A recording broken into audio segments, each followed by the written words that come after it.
faktanya adalah ternyata nama asam urat itu bukan penyakit. Kalau mau tahu nama penyakitnya apa, penyakit asam urat. Karena asam urat itu adalah nama benda atau nama zat yang ada di dalam badan kita. Ya, sama semacam asam lambung. Di sekitaran kita banyak mengenalnya, oh aku kena asam lambung. Padahal asam lambung itu nama cairan yang sudah ada di dalam badan kita, di dalam perut kita untuk mencerna makanan. Nah, sama seperti asam urat. Asam urat itu adalah sampah, ya, yang ada di dalam badan kita harus dikeluarkan, harus dibuang.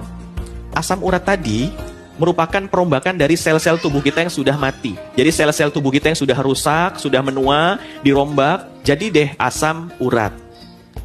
Asam urat tadi mengalir di aliran darah. Zatnya itu atau bentuk benda asam urat itu mirip seperti kristal, pecahan beling-beling itu.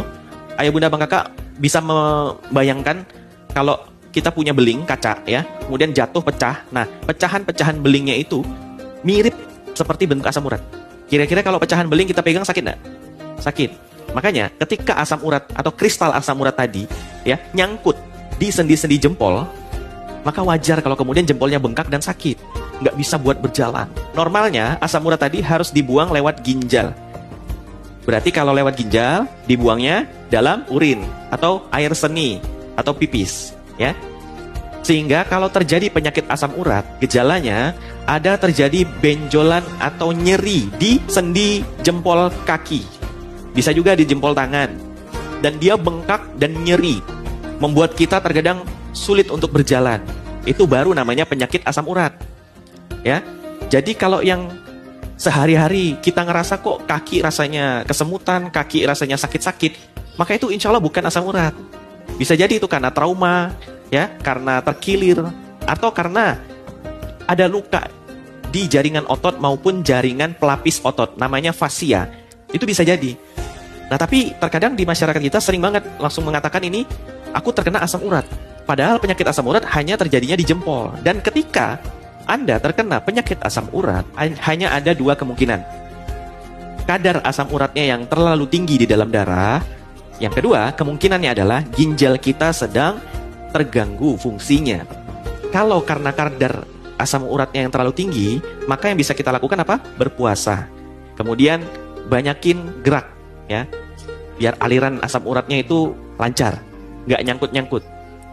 Kemudian yang kedua, kalau disebabkan oleh fungsi ginjalnya yang melemah, cara untuk ngobatinnya adalah coba konsumsi air putih yang cukup sehari-hari, 1,5 liter sampai 2 liter per hari, ya.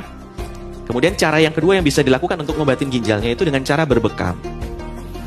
Beberapa titik-titik bekam sunnah atau bekam basah atau al-hijamah itu juga ada pengaruhnya terhadap ginjal. Titik al-kahil, ya.